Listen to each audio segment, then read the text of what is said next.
बिल्कुल बिल्कुल बिल्कुल। तिलक तो ये लगाते ही नहीं है। बिल्कुल बिल्कुल बिल्कुल। तो तिलक नहीं है, चोटी नहीं है, किसी प्रकार का तुम्हारे मुख में राम नाम नहीं है, फिर तुम काहे के हिंदू हो? हाँ बिल्कुल बिल्कुल महाराज। उसको राजनीति कहते हैं। अब छिचोड़ेपन को राजनीति थोड़ी कहते हैं। इससे हमको लड़ा दिया, हमसे इसको लड़ा दिया। अच्छा, हमारा मतलब नहीं है, लेकिन वो कभी भी किसी हिंदू के पक्ष में नहीं बोला है और मुसलमान के खिलाफ नहीं बोला है। वो आप एक बयान उसका, बाबा साहेब ने संविधान की रचना की। संविधान को तो आप भी मानते हैं? नहीं मानते, हम संविधान को पहले मानते हैं। हम तो संविधान के पुजारी नहीं होता। अगर संविधान नहीं होता तो यहाँ पर ये कुंभ भी नहीं होता।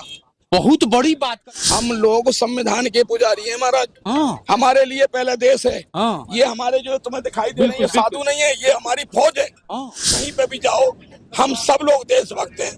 हम लोग संविधान के पुजारी, हम संविधान को ही मानते हैं। लेकिन एक सवाल लास्ट करूंगा, लास्ट आपसे सवाल करूंगा। जिस तरह से लोग, कुछ लोग हैं कि भक्ति में भी, आस्था में भी राजनीति को ला देते हैं, ये कितना सत्य है? देखिए जी, अरे छोरा चुप रहे। बिल्कुल महाराज, एक मिनट जी महाराज। कभी भी जो इंसान, हमें इतने आदमी खड़े हुए हैं, बिल्कुल महाराज, सब इनमें ही हमें माता बहनें सब हैं। यानी कहने का मतलब ये है कि जो इंसान की जैसी भावना है उसको सामने वाला व्यक्ति वैसा ही नजर आता है।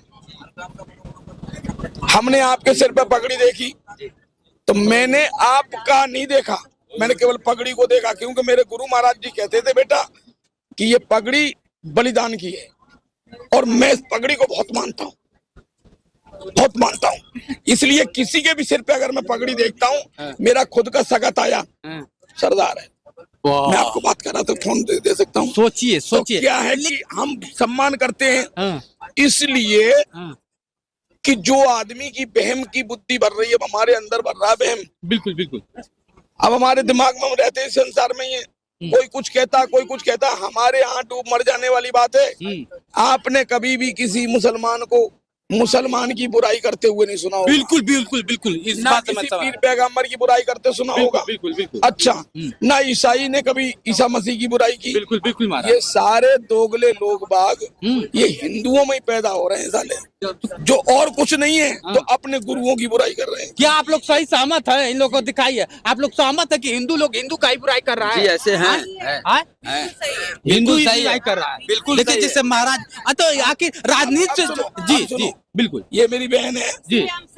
अब ये मान लियो, जाए देखो तिलक लगा रखा है इसने। जी जी जी जी। अब इसने हिंदू की पहचान लगा रखी है। जी जी जी। अब इसको ही देख के खुद इसकी सहेली, खुद इसकी पड़ोसन, खुद इसकी बहन, वो लोग अजीब टाइप से देखती, ये आपने क्या लगाया, ये आपने क्या कर लिया। अरे हमारे यहाँ इतने खड़े हुए, इनमें किसी की चोटी होगी? बिल्कुल बिल्कुल बिल्कुल बिल्कुल। तिलक तो ये लगाते ही नहीं है। बिल्कुल बिल्कुल बिल्कुल। तो तिलक नहीं है, चोटी नहीं है, किसी प्रकार का तुम्हारे मुख में राम नाम नहीं है, फिर तुम काहे के हिंदू हो? तो हमारे यहाँ तो क्या है कि महाराज ये दोगली संतानें पैदा हो रही हैं। और जो वास्तव में है, अबे बतलाइए, आप हो कितने आदमी हम में, आपकी पगड़ी को देख करके हमने पहचाना कि सरदार है। तो क्यों पहचानते? आपसे बड़ी बड़ी दाढ़ी दुनिया की लटक रही है, लेकिन आपने पगड़ी बांध रखी है, इसलिए आपको सरदार। लेकिन मुझे इस बात का हमेशा मतलब ये रहेगा कि क्या होता है कि राजनीति किसी साधना में, किसी तपस्या में, किसी साधु संत के बीच में राजनीति क्यों, मैं ये जानना चाहता हूँ। देखो जी, एक तो आप लोगों को अभी दिमाग में ये नहीं है, आप लोग पत्रकार बन गए हैं। बेटा राजनीति कहते किसको है, पहले तो आप ये बतलाइए। मैं राजनीति का स्टूडेंट हूँ। अच्छा। हाँ, काशी यूनिवर्सिटी से मैंने यहीं से एमए करने के बाद में आचार्य किया है। हमारे में कम पढ़े लिखे लड़के नहीं, हम खुद ही। लेकिन राजनीति कहते किसको है? राजनीति आई कहाँ से? राजनीति की सबसे बड़ी पुस्तक का नाम क्या है? श्रीमद् भागवत गीता। बिल्कुल बिल्कुल बिल्कुल। दूसरी पुस्तक का नाम क्या है? रामायण। राज का मतलब होता है जो सबको एक समान अधिकार दे करके अपने साथ चलाए, उसको राज की नीति कहते हैं, जिससे राज चले। बिल्कुल बिल्कुल, उसको राजनीति कहते हैं। अब छिचोड़ेपन को राजनीति थोड़ी कहते हैं। इससे हमको लड़ा दिया, हमसे इसको लड़ा दिया। अच्छा, और बीच में अपनी रोटी सेक ली। तुम्हारे पास वोट कितने हैं? 100, ठीक है।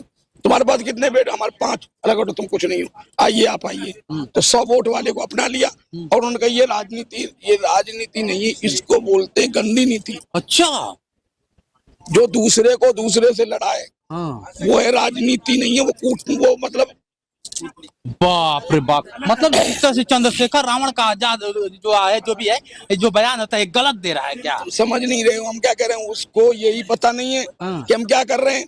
उसमें जब मान लियो पढ़ेंगे, जब उसको पता लग जाएगा, वो कभी भी आप देखिए, हमें इस प्रकार का हम ये प्रश्न नहीं करते, राजनीति हमारा मतलब नहीं है, लेकिन वो कभी भी किसी हिंदू के पक्ष में नहीं बोला है और मुसलमान के खिलाफ नहीं बोला है। आप एक बयान उसका उठा करके दिखा दीजिए, ताकि साबित क्या वो करना चाहते हैं सांसद जी, एक संवैधानिक पद पे होकर साबित क्या करना चाहते हैं? वो कुछ भी नहीं। देखो, राजनीतिक तंत्र पे हम लोग नहीं बोलते बेटा, ना हमारा कोई मतलब है राजनीतिक तंत्र से। वो सांसद जिसने उनको बनाया है संवैधानिक है, संविधान की चर्चा है, हर आदमी को अधिकार है। बिल्कुल, बाबा साहेब ने संविधान की रचना की। संविधान को तो आप भी मानते हैं? नहीं मानते, हम संविधान को पहले मानते हैं। हम तो संविधान के पुजारी हैं। अरे बाप रे बाप। मैं तो संविधान की पूजा करता हूँ और संविधान को ही मानता हूँ। आज इस संविधान के बदौलत ही तो हम यहाँ पर खड़े हुए। अगर संविधान नहीं होता तो यहाँ पर ये कुंभ भी नहीं होता। बहुत बड़ी बात करे तो तमाचा मार रहे हैं उस सांसद पे, खूब भिगो के आप तमाचा मार रहे हैं। हमारे साधु संतों को किसी से पूछ लो, हम लोग संविधान के पुजारी हैं महाराज। हमारे लिए पहले देश है। ये हमारे जो तुम्हें दिखाई दे रहे हैं साधु नहीं है, ये हमारी फौज है। हम लोगों ने अंग्रेजों से लड़ाई लड़ी और जो नाम ले रहा है, मान लो सांसद के, जिसका भी नाम ले रहे हैं, नेता है ये, इनके सालों के चूहे नहीं मरे कभी इनके घर के। हमने बलिदान दिए। बिल्कुल। मैं जिसका बेटा हूँ, मेरे बाप का नाम शिवपाल सिंह है, शिवगिरी नाम है, महान शिवगिरी महाराज के इतिहास में है। मेरे गुरुजी महाराज जी आजाद हिंद फौज के मेजर थे। अरे बाप रे बाप। सुभाष चंद्र बोस जी के साथ में मेजर पोस्ट पे थे। बाप रे बाप, बहुत प्राण की आहुति दिया आप लोगों ने। तो मैं तो उस बाप की औलाद हूँ जिसने देश के लिए सब कुछ निछावर कर दिया। जी जी जी जी। आप चाहते हो मेरी आईडी, मैं आईडी दिखाता हूँ आपको, अभी तुरंत दिखाऊंगा आईडी। मेरी आईडी देख लीजिए आप, किस नाम से मेरी आईडी है।